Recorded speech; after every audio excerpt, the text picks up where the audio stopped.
Today I'm so excited to share with you the setup of my 2023 planner.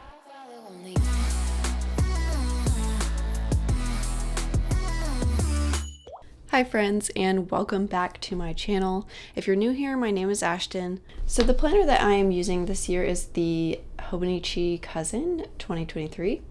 And it is the English version. I'm excited about that because Hobonichi has not offered this in the past, but this year they are offering an all English version of this planner. Either way though, I completely love the planner and I would be using it regardless. The cover that I have it housed in is a Giglio Appunto.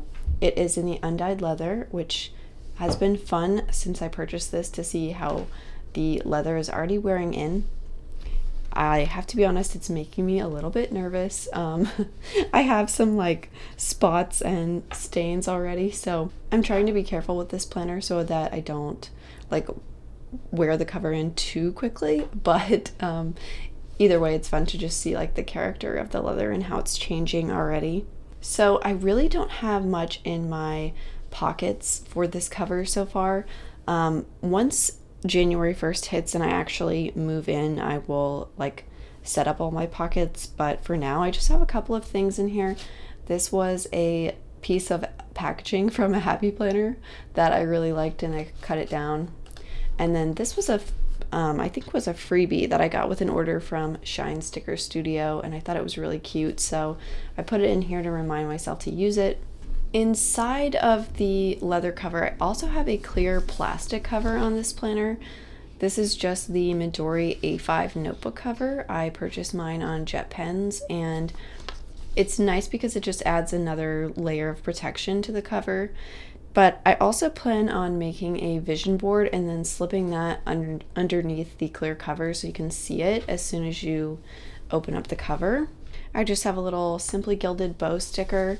I've been slowly collecting these die cut stickers and sticking them down, and I'm still in the process of figuring out exactly how I want to do this, but I just kind of wanted my inside cover to be fun and covered with some stickers that I like, so I stuck down a few that I committed to. This is just my packaging logo sticker from my shop. This is from Little Woman Goods. I have a few of her stickers and they're really cute. These are also from her. And then a cute one from Lace and Whimsy, another one from my shop, and that was a freebie that I did for my small business Saturday sale. I just haven't decided where I want to stick these, but I'm just hanging on to them for now. I did put down one of my vinyl decals. I do love this, but I kind of regret not putting it on the cover. So I don't know, maybe I will put one on the cover. But I figured I would have my vision board there, so we'll see. I do love it, how it looks on this page, really cute. And then we'll start getting into the setup. So for this planner, this is my main everything planner. I plan out personal, work, journal, I everything goes in here, projects, creative stuff, everything. So I try to make this setup as functional as possible and use every page, but also make it decorative because for me that's what keeps me coming back to this planner, and I really have fun with the decoration, and so the more I'm invested in it and using it, the more productive I am. So I do utilize a lot of stickers, but I like to be functional with those stickers. So this the stickers on this page is a kit that I've designed to cover up the monthly labels and then give you a grid space here to use. It's kind of redundant in the English Hobonichi, honestly, because you don't really need labels, but I just love the way it looks. So I always try to use this calendar functionally. I guess I don't need this sticky note anymore. But for this year, I decided to put in my payday schedule. And so I highlighted all my paydays. I have a little color code down here. I also highlighted holidays, and then I put a little box around when my pay periods end, and then I drew a line under when the quarter ends. Show you a little up close view. So that way it's super functional for me. on paydays, I have all my information right here, or if I just need to refer to that. And then in this grid space, I am probably going to write my word of the year, which I haven't decided on yet. But when I pick one, that will go here. And I might also write down like what my intentions and goals are for this planner, just to kind of like focus, maybe sort of a planner routine. I haven't decided yet. This is one of my favorite features of the Hobonichi Cousin, and it's so functional. I did put in a sticker kit from my shop as well, so it's just kind of adds a little decoration to these pages without taking away any of the function. As far as this monthly index goes, I use this to index my daily pages, and I like to add a color code here, so I already planned out what my color code is going to be, but for any daily events, like, or anything that's happening in life, I'll just write that down, and I don't like color code that. But if it's a collection, I will highlight it. If it is anything related to my artwork or an art project, I will highlight it. And then any Bible notes, I have a color for that. So try to keep it simple. I don't want to do like too many different colors, but just those are like collections, art, and Bible notes. Those are things I actually will look for. So I like to be able to reference those quickly. I haven't decided what to do with this top section or the bottom section. So I'd love to hear your ideas. In the past, I did 3 highlights of the month across the top, so if I can't think of anything else, I might do that again. Monthly pages have always been a struggle for me as far as how to use them functionally. Like, I feel like I just don't utilize them as much as I could. So I definitely will be putting in appointments, and then I'm going to try to be better about putting in a daily memory, and have the monthly spreads be the place where I can look back and see like the big events. I also want to try to record my content here after it's posted, like write down when I post a YouTube video, when I do a new release in my shop, when I post an online class that I'm teaching, anything like that. I want to be able to write in and color code it somehow. I haven't decided if that's going to be with a sticker or a highlighter. I really don't know, but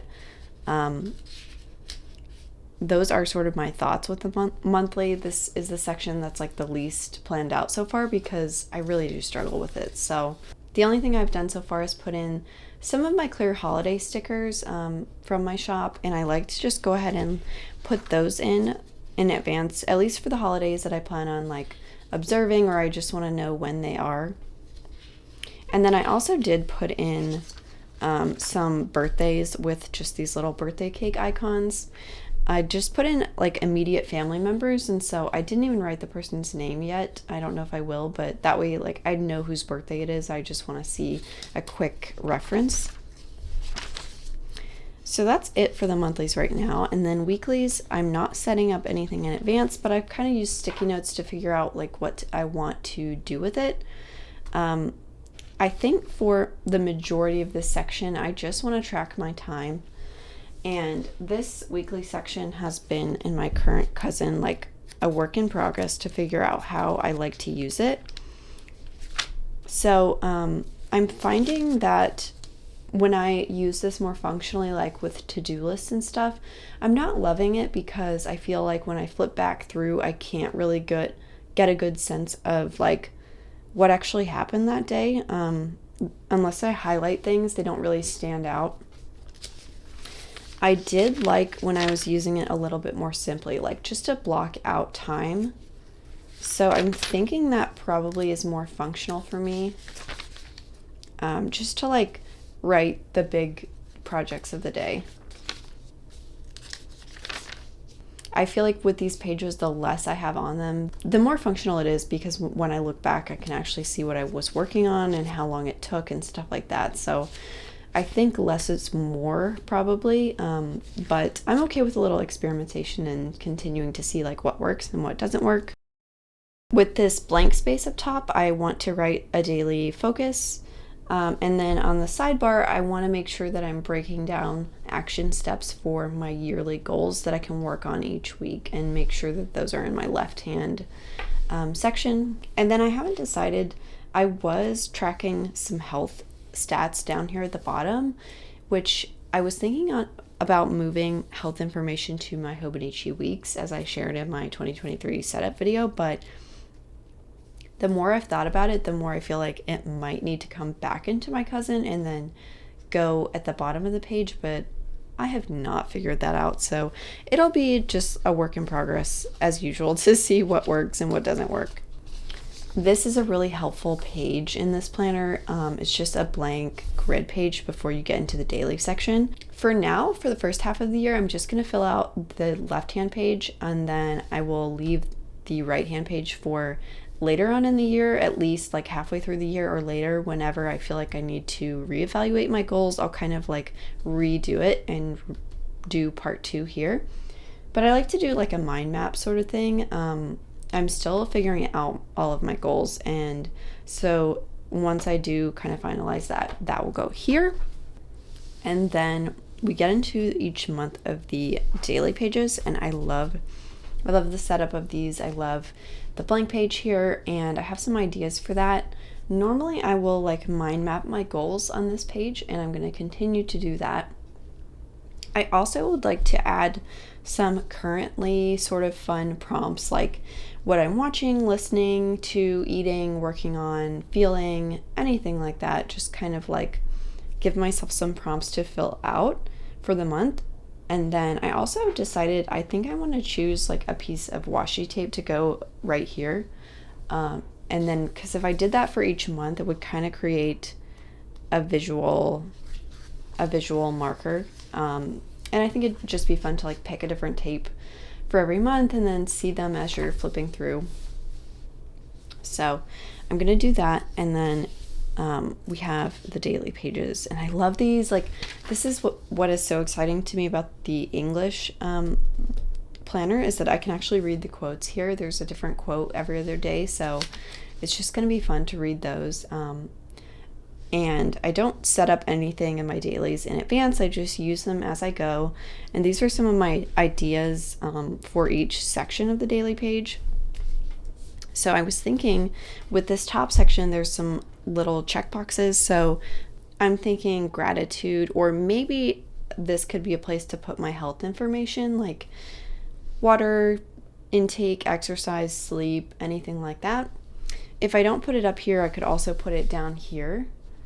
And then with this section up here that has a vertical timeline, this is where I would like to rapid log my to-do list. Some days I don't end up doing that, so if not, it could be a journaling space. Usually I like to use this main section as like one big journaling spot, or a place to sketch, mind map, or make a list. So it kind of changes. If I have like a collection for the day, that's usually where it's going to go. And so I'm really excited to move into all of these daily pages. Like, it's so exciting to see them all blank and ready to be written on.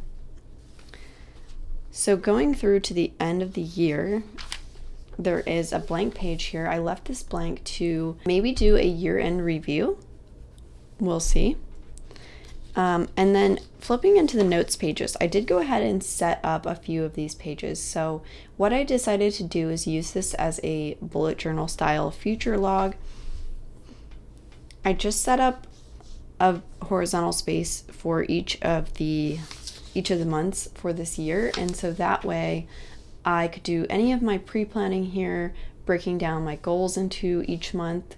And I like to just be able to have a future log to do this. I don't like to write things into my monthly or weekly calendars ahead of time, just because, you know, things change. So I like to do my pre-planning back here. That way I can scratch things out and just not worry about like writing things into my monthly calendar or having to white them out. So this is going to be really good. I just use these clear stickers that I sell in my shop. The calendar is really helpful for me when pre-planning. Like, I like to have that written out so I can refer to it and see, you know, what day of the week dates are. And so I think this is going to be really functional. I have a couple more notes pages that I have not used, and then back here I'm really excited about this spread. So I decided on this page to create a cycle log. So I always do something like this, but for this year I decided to add moon phase stickers too. So I use these little mini ones that I have in my shop, and they're really small, so it works out pretty well on here. I just stuck down the new moon and full moon, and I just kind of created this chart. So that will be really good for keeping track of my cycle. And then I have space for a key down here. And then I'm also really excited about this page. So this is like a timetable. You could use it for like a schedule. I think it'd be perfect for if you have like a school schedule. This would be perfect. But for me, I never know how to use these pages. So this year I started to use it for bills. You can see same thing, like I have my cycle tracker here, and then I had a bill log here. But I started using this in like September, so I didn't need all 12 months. And so this worked and it was enough space. But for 2023, I plan on being in here the whole year. So what I did is I drew some vertical lines to separate the months to create 12 months instead of 6. And I made these stickers for the top so that it would label each month of the year. And then there's just one column left over. I could use that for like totals. And then I'll write the name of the bill here. I only have like 5 bills that I pay on a regular basis, so that works out. And then there's actually space for me to like do my own tracking as well. And so I'll just like probably put a check mark, and then for some of the bills I like to write the amount. And I'm thinking if I turn the planner this way and write them vertically, like it will be enough space. And then I did a similar thing for here. The planner was already labeled with the days of the week, but I just created one in my own script to match the top. So this one up here is for bills, but for this one I'm not totally decided. I think I'm going to do my kind of loose work schedule, not really schedule, but just various responsibilities. So I'll have like days of the week, and then in this column it will be different aspects of my business that I need to check on every day, and then like what I need to check. So for example, it would be for my shop, which days of the week do I need to do orders, which days of the week do I need to do emails. So then there is a graph paper page here. I always love this, but I never use it because I never know what to do with it. If anyone has ideas, I definitely want to hear them. I was thinking of somehow graphing my social or business statistics over the year, or maybe like health statistics. I haven't decided. And I'm not really sure how I would lay that out either. So, but hopefully I can find some ideas. But for this favorites page, I'm also really, really excited about this because what I decided to do was just use this for my reading. So there is 12 boxes on this page, so it's perfect for one per month. And for me, I don't read that many books in the year, so this is just enough space. So for each little section, there's 4 lines. So I figured as long as I read like 4 books or less in a month, which is on par with what I usually do, there will be plenty of space for me. So it'll be great to just, I'm not going to like rate it necessarily. I think I'm just going to list the titles of each book that I read. And I just love having this all on one page in one place. So I feel like that'll be really good. For the My 100 spread, in this planner, there is a lot more room for this page, and I'm really excited about it. So in the past, this is what the page looked like, and so it was really small. So I just used it for my Tombow swatches and my Faber-Castell marker swatches. And so I'll have to find a different spot to do my marker swatches, but that's okay because I think that this could be really functional. I'm thinking right now to do some sort of 100 art project, like not a 100-day project because I'm not going to do it on a schedule where I do one every day, but maybe I can just record 100 art projects throughout the course of the year, whether or not they're consecutive, or something creative. It's really hard to think of things that I would have 100 of. I'd love to hear how you're using this page if you're using it, but I'm thinking art project list. Excited about this page. This will be fun to fill out. For this words to remember page, there is also 12 boxes. I'm not going to use it for words to remember, I don't think. I think what I'm going to do is label them with the month and then just record either sewing projects, because sewing is kind of a new hobby for me, and I feel like it would be enough space. Like, I'd sew a few things at most in a month, but then, you know, there might be months where I don't sew, so I feel like this could be a good page for this. Sewing projects or home DIY projects, if I have any, this would be a good spot for it. For this 365-day checkoff sheet, this is really cool. For the Hobonichi Cousin, I think this is great because these spaces are just labeled 1 through 365. And so if you're not sure what day you're on, you can go to the daily pages here and go, okay, if it's July 22nd, there's actually a number right here below the moon phase, so that tells you it's day 203. So then you would go to day 203 and like color it in. So I think this is going to be fun. I haven't decided what to track because I guess I can only track one thing. So either it's going to be days I read the Bible, or days I go for a walk, days I don't drink. I don't know. Like, I'm not sure what habit would be the best to track right now, but it'll be fun. I've got to decide soon, but it'll be fun to like see them filled out. Haven't really decided if I'm using these pages, and that is the end of the planner. So that is like all of my setup so far and all of my ideas. If you're using the Hobonichi Cousin as well, I'd love to hear how you're using the various spreads and what is working for you, because I'm still collecting ideas. If you have any questions about where anything is from or anything that I covered in the video, definitely comment down below. I hope you enjoyed seeing my planner setup, and I appreciate you watching. I hope you have a happy new year, and I will see you again in the next video. Bye!